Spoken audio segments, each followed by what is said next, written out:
Everyone on that Knicks squad has something to prove. Another guy who's had a lot of narratives on the Knicks. Last thing we touch on for the Knicks. Gotta give a round of applause for Karl Anthony Towns. The big bodega, baby, and that's the big bodega right there. That ain't even the cat. That's the big bodega. That's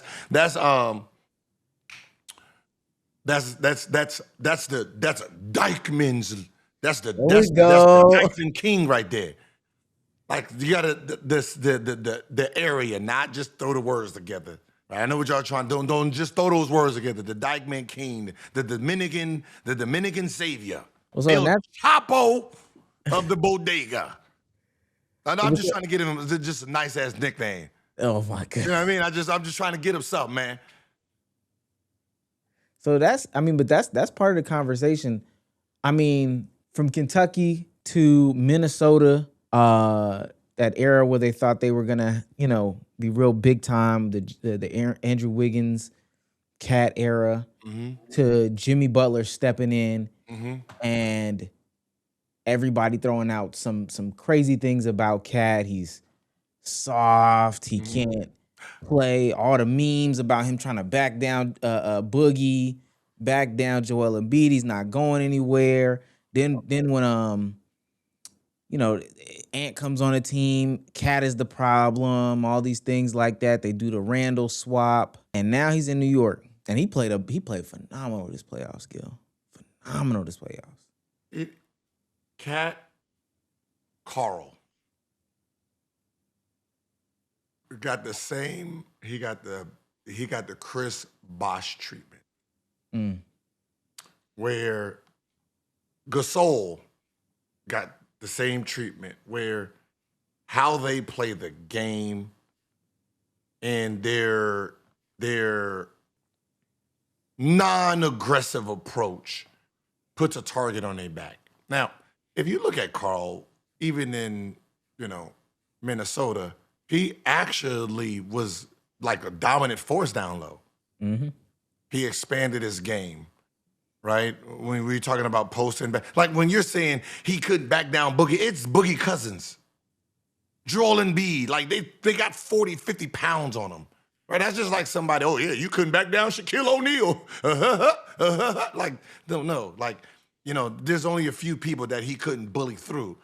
Other than that, when you talk about how he played the game, he actually played tough basketball. It's not like he shied away from actual contact. Pump fake, he's coming in there like he played a physical game, right? It just didn't look physical because, it was it's like he was a counter puncher that threw punches back, and people pretended that he didn't, right? So if you're looking at it from the outside and just looking at the little memes and stuff, and you wasn't really sitting there watching them day after day and really had to dial in with them, you would follow the jokes like I did. I was part of the joke meme, laughing at him, saying he was built like a woman. I think everybody would. Yeah, thank you. No. You know what I did? Don't blame me. Blame ChatGPT. Okay. Right? All right. Okay. I took a picture, and I said, can you eye the measurements of this? Because it just looks off. It looks like short torso, long legs. It looks like more model, like a you model. was saying that for a minute. Yeah, I said he got the model. He got the model look. You got the short torso with the long legs. So right, he's 7 foot legs, and then minus his, so it makes him about 6'11". Right, it was one of those. Right, he wasn't proportioned right. So I was making fun of him, and that's why I said his defense was a little slow. I was trying to make up in a joking way why he couldn't really move side to side. But what he has done, what he's went through, what he's sacrificed. Some of us players don't know who we are, meaning we're all not option number ones. Everyone's not an option one. Some are option twos, some are option threes. And some of the twos and threes are put in positions where you're option one.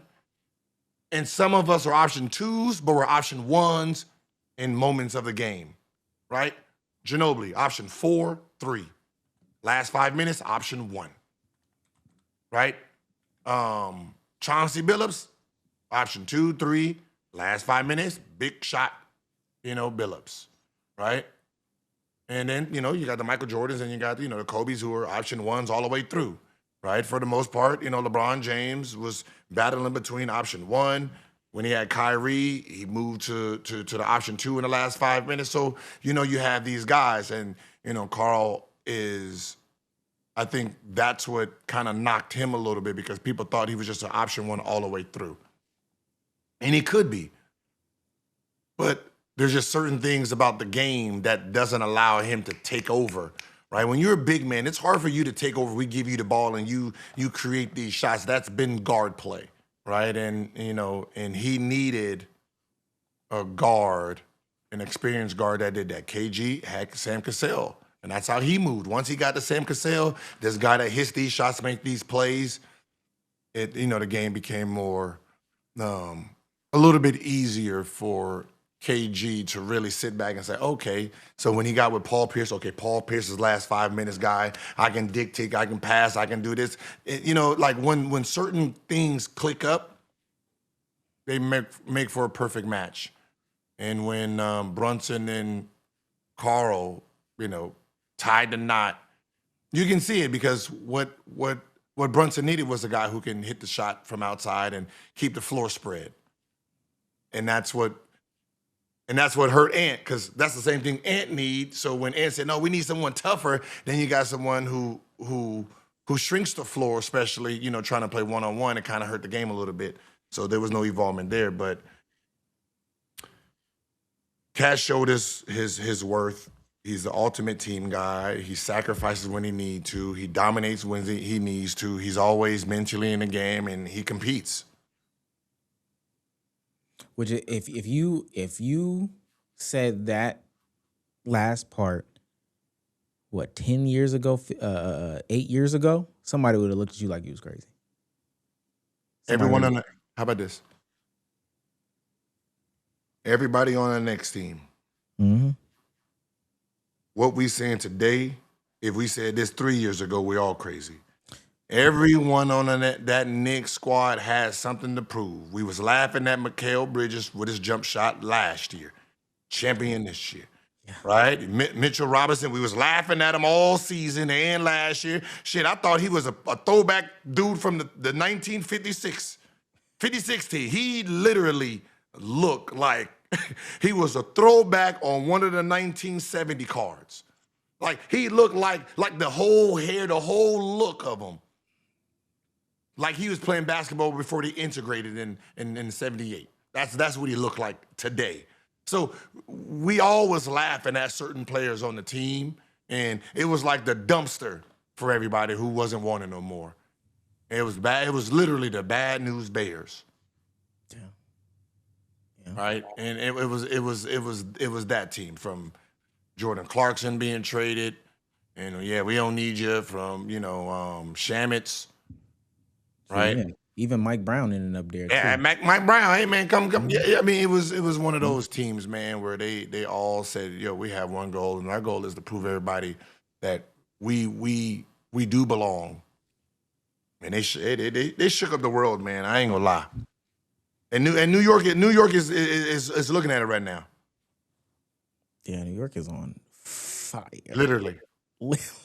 Literally, they really need Batman. Like, Brunson's gonna have to be Batman at night. Like, right now, hey, listen. During these games, that nigga was he was Bruce Wayne. He was Brunson Wayne, and now he got to go play Batman. You got to go say now. You got to go save the city. He's the only person that can say, "Hey, everybody go home." Everybody be like, you know what? we got you, bro. We up in the crib. We up in the crib, boss. Is there another city who gets down like that, like off a championship? I don't think so. Hey, look, listen. You see this? Oh my God. This is what happens when you become a Knicks fan, right? I got put on. I mean, my wife did this, but but that's what I'm saying. My wife did this because the Spurs lost. But look, listen, this is after they lost game 2. I got hit up like this. But look, I would officially like to say, Knicks fan base, I'm sorry. I didn't know.